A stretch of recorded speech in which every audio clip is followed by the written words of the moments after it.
Welcome to the deep dive. Today we're opening up a really remarkable narrative. It's one that it blends this high-stakes geopolitical drama with just profound spiritual leadership. We're talking about the steadfast work of Nehemiah and the relentless opposition he faced from his adversary, Sanballat. And this isn't just about ancient history or architecture. We're working from a foundational Bible essay, one written for thoughtful adult Christians, and it really offers these practical blueprints for perseverance, for faith, especially when you're in the middle of adversity. So our mission today is to take these ancient lessons and really try to understand how do they apply to the good work God calls us to in our own lives. It's such a critical study. When we read Nehemiah, it's very easy to just celebrate the result. The wall was completed in 52 days. Amazing. But we skip the agonizing details of the struggle. The context is it's everything.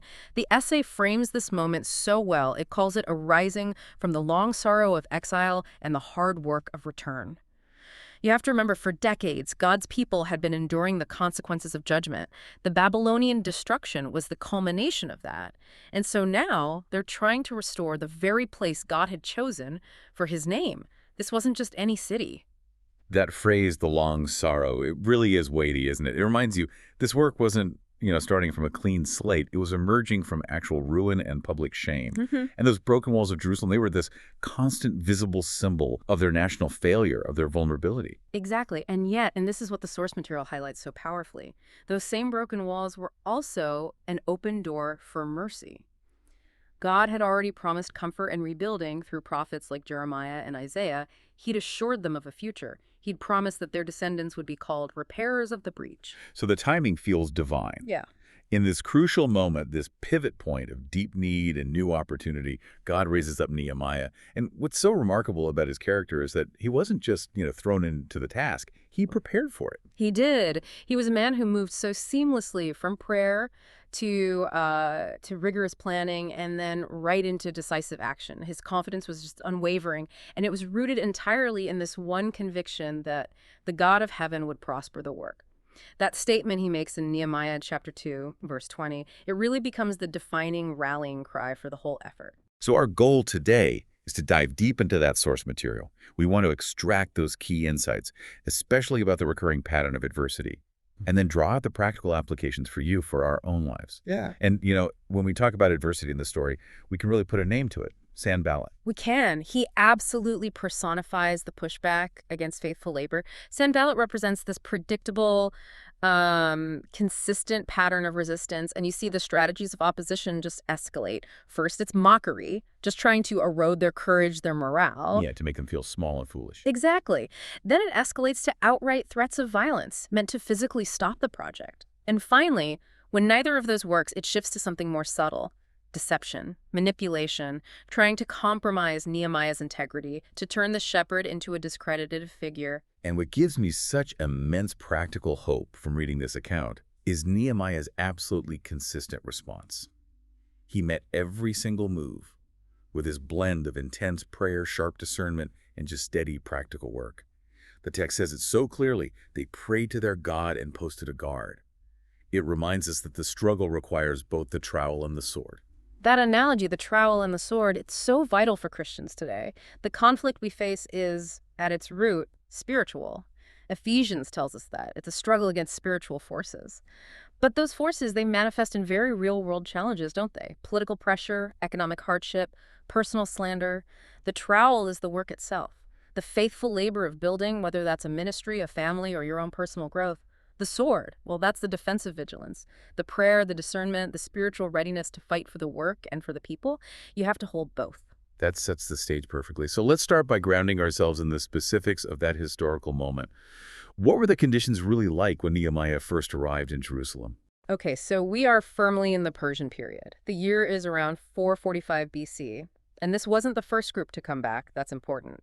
This followed earlier waves of exiles who had returned under leaders like Zerubbabel, who focused on rebuilding the altar and the temple's foundation, and then Ezra, who focused on spiritual reformation, on the law. So by the time Nehemiah gets there, the temple is technically standing, but the city itself is still profoundly exposed, a city without walls. Precisely. The scars, both physical and spiritual, of the Babylonian destruction were still raw. I mean, the Book of 2 Kings gives this graphic description of the city being burned, the walls utterly torn down. This left the Jewish residents completely vulnerable. They were subject to scorn from their neighbors, and the sanctuary itself, well, it was desolate. It didn't have the civic protection you need for a vibrant community life.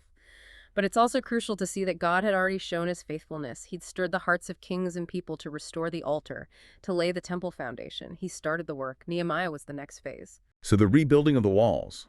This wasn't just a nice-to-have project. It wasn't an aesthetic choice. It was the crucial next step for the full restoration of the community's dignity and security. And I'm just so struck by Nehemiah's reaction when he hears the news. He's serving as the cupbearer in Susa, a place of comfort and power. And his response isn't just sadness, it's profoundly spiritual. He weeps, he fasts, he confesses. That connection is essential. Nehemiah saw the link.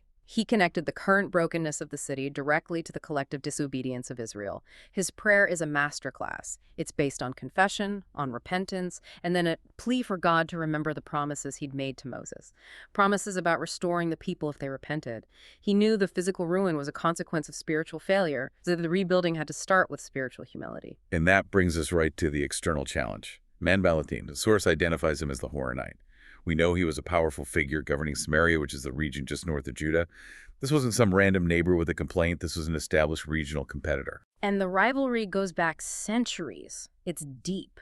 To really get Sanballat's hostility, you have to go all the way back to the Assyrian conquest, long before Babylon. When the Assyrians scattered the northern kingdom of Israel, they repopulated that territory, which became Samaria, with various foreign groups. This mixed population, they were sort of forced to acknowledge Yahweh because of plagues in the region, but they blended this with the worship of their own gods. So they weren't purely Gentile, but they also definitely weren't worshiping Yahweh according to the law. It was a syncretistic, hybrid faith. Exactly. And this produced what the essay rightly calls long-standing religious and cultural friction. The Samaritans felt they had a stake in the worship of the Lord, but the returning exiles from Judah saw them as spiritually compromised, as culturally antagonistic. And this tension had already boiled over and frustrated the earlier work of rebuilding the temple under Ezra. That context just changes everything, doesn't it? It means Sanballat's opposition wasn't just some bureaucratic turf war over who gets the tax revenue. It was this deeply ingrained spiritual and cultural antagonism. It was rooted in the fundamental question of who God's people were and where God's presence was meant to reside. And on top of that, Sanballat had clear political motives. A weak, unwalled Jerusalem was no threat to his authority in Samaria, but a restored, walled, strong Jerusalem, unified under a Persian-appointed governor like Nehemiah, well, that represented an inevitable shift in regional power. So Sanballat's hostility was driven by both ancient rivalry and very practical political fear. It highlights a principle the essay emphasizes. Whenever God's people attempt genuine spiritual renewal, a return to holiness and faithful work, you can expect swift, organized opposition to follow. It's a reliable pattern. Okay, let's pivot to the significance of the wall itself. You mentioned that in the ancient Near East, walls meant so much more than just defense. Can you unpack that cultural weight for us? We really can't overstate it. In the A&E, the wall was the city. It defined the community. It signaled its sovereignty, and it displayed its honor. A city without walls wasn't just insecure. The source points out it was fundamentally open to scorn and plunder. The book of Proverbs has that perfect illustration. Like a city whose walls are broken through is a person who lacks self-control. Exactly. That image is so profound. The broken wall as a metaphor for a broken identity, for a lack of control. And for Jerusalem, the stakes were just infinitely higher. This wasn't just any political capital. This city was tied to God's eternal promises to David. This was Zion, the chosen place of worship where the house bore his name. So to have Jerusalem's walls lying in ruin was to give the surrounding nations ammunition to question the power and the faithfulness of Yahweh himself. So the goal of rebuilding, it wasn't about trying to add holiness to God's presence, Yeah. as if stones could contain him. Absolutely not. The holiness was already there in the temple. The goal of rebuilding was really twofold. First, to restore public dignity, to remove the reproach. the disgrace, and second, to restore safety. They needed a secure environment so people could farm, trade, worship without the constant threat of banditry or a sudden invasion. That restoration of security and confidence was the necessary prelude for the later spiritual revival. It allowed the community to experience that incredible truth that the joy of the Lord is your strength. Walls facilitated joy, they didn't create it. Okay, with that historical and spiritual foundation laid, let's walk through the actual building project and how Nehemiah managed that relentless opposition phase by phase. His leadership begins not with a hammer, but with profound internal preparation, prayer, and planning. Nehemiah's method is just the ultimate study in effective, God-dependent leadership. The very first thing he does when he hears the news is fall to his knees. He spends, 4 months in tears and prayer? And he confesses not just their sin, but his sin. He identifies himself completely with the people, and this establishes a foundation of humility and dependency on God's steadfast love, his head. And the opportunity that God provides through his really sensitive role as cupbearer is just miraculous. I mean, a regular citizen couldn't just walk up to the king of Persia and ask for leave and resources to rebuild a potentially rebellious city. No, it took divine orchestration. When King Artaxerxes finally notices Nehemiah's sadness, God moves the king's heart to grant Nehemiah everything he needed. Letters for safe passage through hostile territories, official permission, and crucial resources, like timber from the king's own forest. That sequence, prayer first, then God opening doors that no human could have forced, that shows the core of divine providence at work. And even when he gets to Jerusalem, he doesn't just rush out and make a big announcement. What was the purpose of that secret nighttime survey he did? That night survey was Nehemiah being a meticulous, wise planner. He assessed the damage privately. He was calculating the scale and the scope of the task. He needed facts. He needed specifics before he issued a rallying cry. It was only after that realistic assessment that he gathered the Jewish leaders and gave the call to action. Come, let us rebuild the wall of Jerusalem, and we will no longer be in disgrace. And the response was unified. It was decisive. Let us start rebuilding. And they immediately committed themselves to the work. And that is the exact moment the opposition, Sanballat, Tobiah, and Geshem, kicks into gear. Absolutely. The moment God's people set their hands to a consecrated work, resistance appears. And their initial strategy was pure mockery and political framing. They immediately suggest treason. They ask, are you rebelling against the king? Their hope was to use the fear of the Persian Empire to stop the work before a single stone was laid. So how does Nehemiah handle that? That first volley, which was designed to instill fear. Well, this is a perfect lesson in confidence. He refuses to get dragged into a political argument. He doesn't even defend himself against the slander. He instantly pivots. He anchors the entire work in divine authority. He answers, the God of heaven will give us success. We, his servants, will start rebuilding. But as for you, you have no share in Jerusalem or any claim or historic right to it. He not only asserts God's authority, but he also firmly and publicly defines the boundaries of who belongs to this project and who does not. That strong start, then, leads us into the next phase. The collective effort, the shared labor, and the defense against escalating threats. Chapter 3 is just a fascinating read, isn't it? That whole list of who worked where. Chapter 3 is truly the heart of corporate faithfulness. It's this remarkable record, a chorus of names and sections. You have priests working alongside goldsmiths, families repairing the section of wall right in front of their own houses. Even the daughters of one leader participated. It just underscores this fundamental truth that God uses many hands for one purpose. The work was immense, but by distributing it among specific groups and families, it ensured ownership and rapid progress, and that shared obedience, it strengthened their unity. It prepared them for what came later. But, just as you'd expect, as the gaps in the wall narrowed and the work progressed, the opposition predictably escalated. The ridicule turned into genuine, angry threats of violence. Yes, the sneering became vicious. It was aimed purely at demoralization. Sanballat asks with this deep condescension, what are those feeble Jews doing? Will they restore their wall? Will they finish in a day? And Tobiah's joke was meant to be the final straw. He says even a tiny fox running on the wall would be enough to break it down. The goal was to make the builders doubt their own capacity, their resources, their very purpose. They hoped the Jews would simply stop working out of shame. So how did Nehemiah manage that transition from passive insult to the very real threat of an armed attack? This is where we get the famous trowel and sword strategy. This is the moment where the spiritual and the practical just intersect perfectly. When the enemies plotted to come and attack Jerusalem, Nehemiah's defense was immediate, and it was dual-pronged. He answered the threats with prayer, taking the problem straight to God, but he also posted guards day and night. It wasn't one or the other, it was prayer and guards. He recognized that trust in God is not some magical shield that negates the need for practical wisdom and preparation. I think that balance is one of the most challenging lessons for believers today.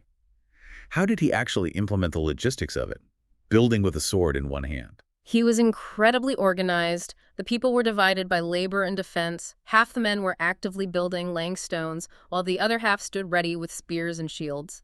And crucially, Nehemiah made sure that every single builder, even the ones just carrying materials, had a sword strapped to their side. So when the alarm was sounded, they were prepared to drop the trowel and pick up the sword. The work was spread out, which meant vigilance had to be personal and it had to be decentralized. And a message he gave them. The motivation to keep working under those incredibly high-stress conditions. It was a rallying cry rooted in their identity, in their purpose. He urged them to look at their families and remember who they were building for. He says, "Remember the Lord, who is great and awesome, and fight for your families, your sons and your daughters, your wives and your homes." It wasn't a fight for power. It was a fight for the physical and spiritual survival of the covenant community. And this is where the narrative takes a surprising turn. Just as the external pressure is at its absolute peak, a deep internal trouble is revealed, a crisis of justice. Why was the pressure outside matched by trouble inside?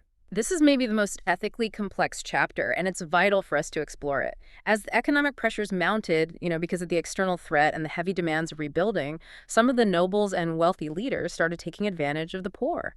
People were mortgaging their fields, their vineyards, and, tragically, selling their own children into debt slavery just to buy grain during a shortage. This was a flagrant violation of the law, a devastating internal betrayal. The audacity of doing that while they were literally fighting for survival against their enemies. It's just staggering. The external project was threatened, yet Nehemiah, the governor, the project manager, has to stop the work to become a judge. How do you justify that kind of interruption? And that's the exact tension, isn't it? To many modern project managers, stopping a critical build under military threat for an internal economic dispute would look like terrible planning, a massive self-inflicted delay. But Nehemiah understood something deeper. He understood that God measures faithfulness not just by visible progress, but by internal purity and justice. He understood what the prophet Micah taught, that true faithfulness requires us to do justice, love mercy, and walk humbly. If the community was morally corrupt, if it was devouring itself through oppression, then a completed wall would be meaningless to God. Justice inside the community was as important as the progress outside. How severe was his response to the nobles? It was immediate. It was angry. And it was demanding. He publicly rebuked the nobles and officials. He pointed out the hypocrisy of fighting external oppression while practicing internal oppression. And he demanded they stop charging interest immediately and restore everything they had unjustly taken: the fields, the vineyards, the money. And the nobles, under the weight of his moral authority, they agreed. They took an oath to do it. And Nehemiah's own leadership integrity through this crisis is just. It's unimpeachable. He led by this radical example of self-denial. His example was crucial. As governor, he was entitled to a massive daily allowance, provisions. Yet he refused the standard governor's food and pay for all 12 years of his governance. And why? He explains he did this because the demands were heavy on these people. He understood that a leader can't demand sacrifice from a struggling population while he's enriching himself. This integrity, it silenced his critics. It redeemed the moral core of the community. And it showed his concern was genuinely pastoral. He prioritized the well-being of the oppressed over his own comfort. That commitment to internal justice actually gave them the moral strength to face the external threats and finish the project. Which brings us to the final phase, deception. When the wall was nearly done, Sanballat realized mockery and violence wouldn't work, so he shifted strategy. This is the enemy's final play. When the work is almost complete, they attack the leader's integrity, their focus, their reputation. Sanballat and his allies, they knew they couldn't stop the wall physically anymore. So they sought to neutralize Nehemiah himself by luring him away from his post. The famous Ono invitations. What made this tactic so dangerous? Well, they sent invitations 4 separate times, asking Nehemiah to meet them on the plain of Ono. On the surface, it sounds reasonable, doesn't it? A diplomatic meeting to settle grievances. But Nehemiah discerned the true motive was to harm him. The danger was twofold. First, distraction from the critical labor, and second, personal, physical danger. And 4 times he gave that single, powerful, disciplined answer. I am carrying on a great project and cannot go down. Why should the work stop while I leave it and go down to you? That refusal reveals such incredible focus. He was willing to sacrifice dialogue for duty. He prioritized the work. He recognized the job was greater than his ego or his need to justify himself to his enemies. When that failed, they escalated the psychological warfare with public pressure, a tactic that's very familiar to anyone in our modern digital age. The open letter. Yes, they sent an open letter, which would have been circulated for everyone to see, falsely accusing him of plotting to be king, of hiring prophets to declare him the new ruler. This was designed to force the Persian authorities to intervene or, failing that, to panic Nehemiah into a meeting where they could discredit him. And Nehemiah just responds by praying, "Now strengthen my hands," and calmly refuting the lie. But the most insidious scheme, the one that really gets me, was using the hired prophet, Shemaiah. This was an attempt to make Nehemiah sin in order to save himself. This was the ultimate spiritual test. Shemaiah pretended his own life was in danger and advised Nehemiah to hide with him inside the inner sanctuary of the temple. Now, the inner sanctuary was reserved exclusively for priests. If Nehemiah, a lay leader, a governor, had hidden in there, he would have committed a major sacrilege, an act that would have instantly discredited him among his own people, proving him to be both a coward and disobedient to the law. And Nehemiah's response is just a beacon of integrity. It is. He saw right through the scheme. He recognized the fear was manufactured and the counsel was designed to make him stumble. He declares, "Should a man like me run away, or should a man like me go into the temple to save his life, I will not go." He refused to compromise his spiritual integrity, even when fear was the motive. It shows that leaders must not save themselves at the cost of disobedience. And all of this relentless struggle, it culminates in this incredible climax. The completion. Despite the mockery, the military threats, the economic collapse from within, and the insidious deception, the wall was completed in an astonishing 52 days. That sheer speed wasn't just efficient construction, it was an undeniable, visible miracle. And the result was so clear that the enemies themselves, the surrounding nations, were shamed and had to admit that God's help made it possible. So when we step back from the details of the build, what does this narrative teach us about how God actually works in the world and through his people? The source material constantly highlights this duality. Nehemiah prayed and he planned. This is maybe the most practical theological truth in the whole book.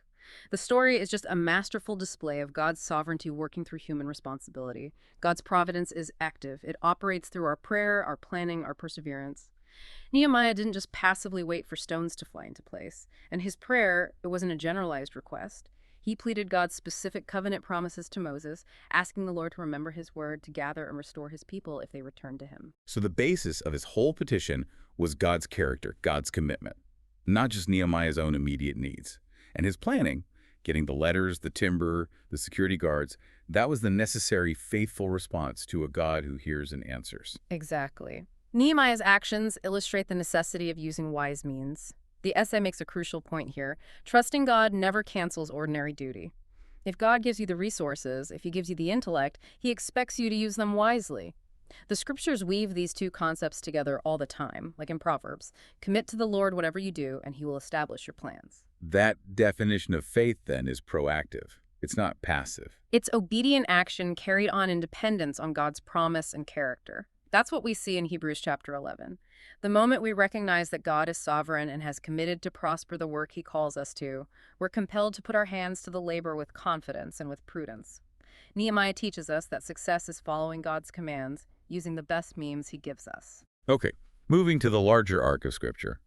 How does Jerusalem's restoration under Nehemiah fit into the whole story of redemption? This is where we grasp the monumental importance of the project. God chose Zion as the place of his rule.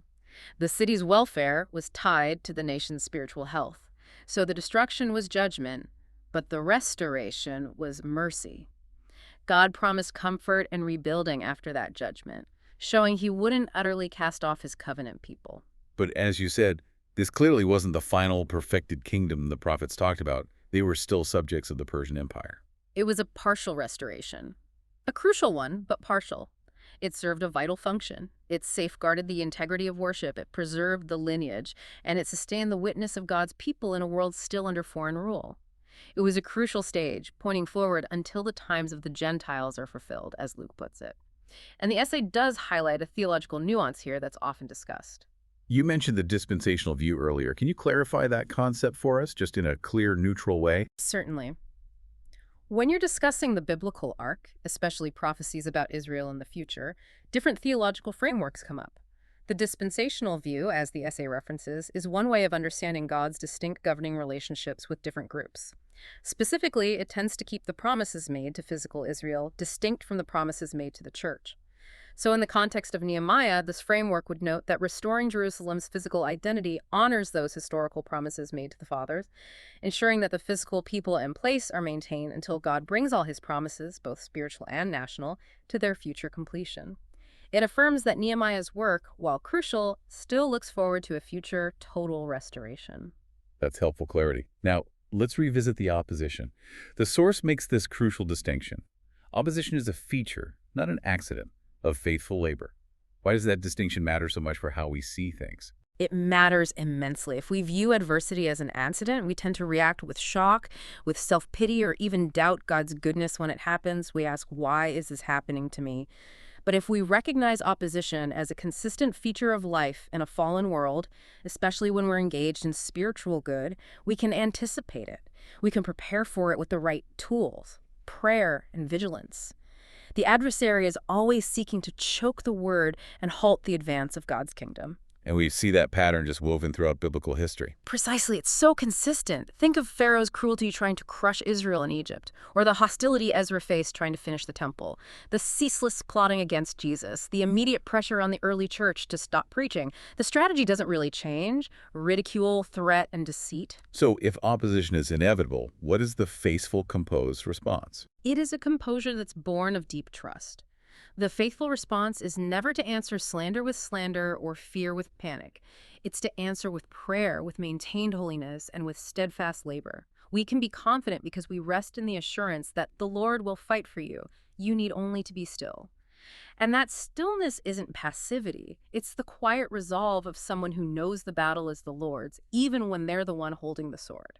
And Nehemiah's integrity, his refusal to hide in the temple, that remains the ultimate example of this composure. That moment is just pivotal. It showed that faithful leaders, and really all believers, must not try to secure their own safety or reputation at the cost of spiritual disobedience. The source reminds us that the righteous are as bold as a lion, and this boldness isn't arrogance. It flows from a clear conscience and from obedience. When Nehemiah refused to sin in order to save himself, he proved to everyone that his motivation was pure service, not self-preservation. Okay, now let's make that final transition from history and theology into application for our lives today. The narrative of Nehemiah and Sanballat gives us these indispensable blueprints for any work God has called us to. So let's start with lesson 1. Expect mockery and respond with prayerful courage. If you begin any good work, whether that's launching a ministry, committing to daily discipleship, faithfully raising your children in a contrary culture, you have to expect that initial pushback. And the essay wisely notes, this mockery doesn't always sound like loud hostility. Sometimes it sounds like reasonable caution, or a gentle sneer, or maybe just a joke that lands a little too hard. It's designed to undermine your self-belief before you even start.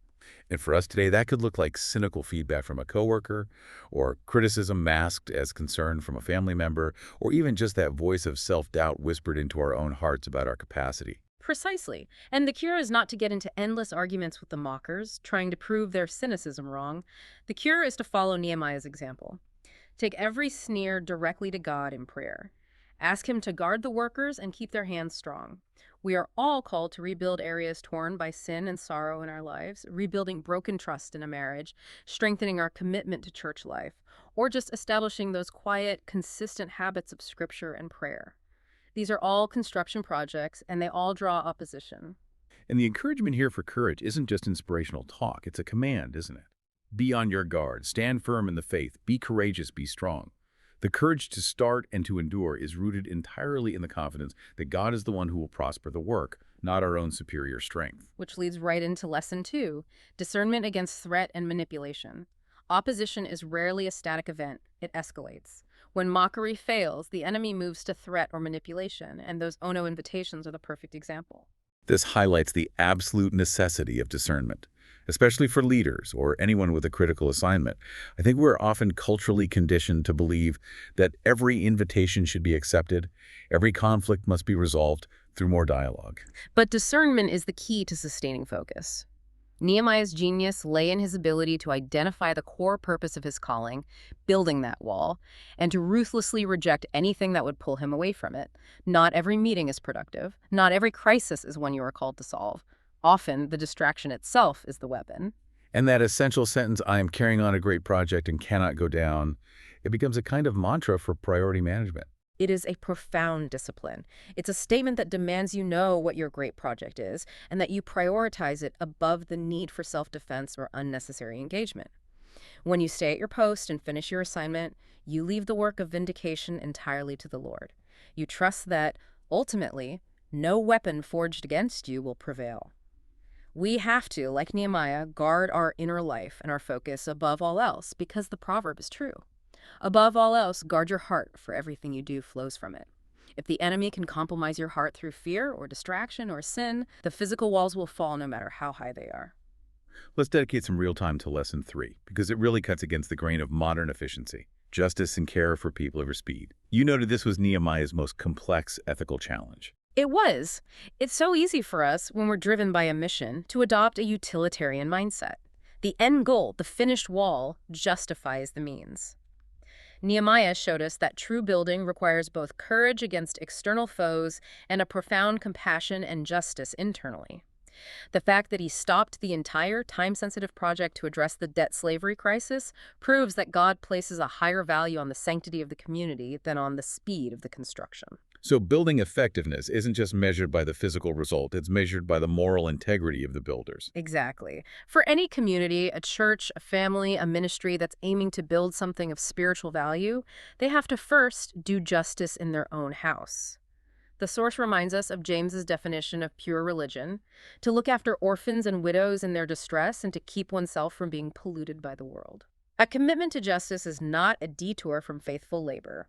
It is, in fact, the very essence of faithful labor. So this means that true love will sometimes mandate slowing the pace of a seemingly important project to carry a struggling brother or sister along. And we can be absolutely assured that God is pleased with that choice. He values people over institutional speed. If achieving a visible goal requires exploiting the vulnerable, or ignoring the poor, or crushing a colleague, then you have fundamentally missed the point of the work. You've corrupted the spirit of the entire endeavor. Nehemiah's moral courage in chapter 5 validated his leadership and gave the people the unified moral strength they needed to finish the wall. The wall was built not just by stone, but by integrity. And finally, lesson 4. Expect God to finish what he starts. The completion in 52 days was just this staggering piece of evidence that affirmed God's act of help. That speed, that undeniable result, it served as a witness even to the adversaries. The text says they realized that this work had been done with the help of our God. When we commit to a task that is genuinely of God, we aren't relying on our own strength alone. We're relying on his promise. We can lean into the assurance of Philippians 1:6. The Lord who began a good work in you will carry it on to completion until the day of Christ Jesus. And that confidence should translate into consistent, dedicated effort, even when the work feels small or unseen. It absolutely should. That is our final encouragement. We are called to stand firm. Always give yourselves fully to the work of the Lord, because you know that your labor in the Lord is not in vain.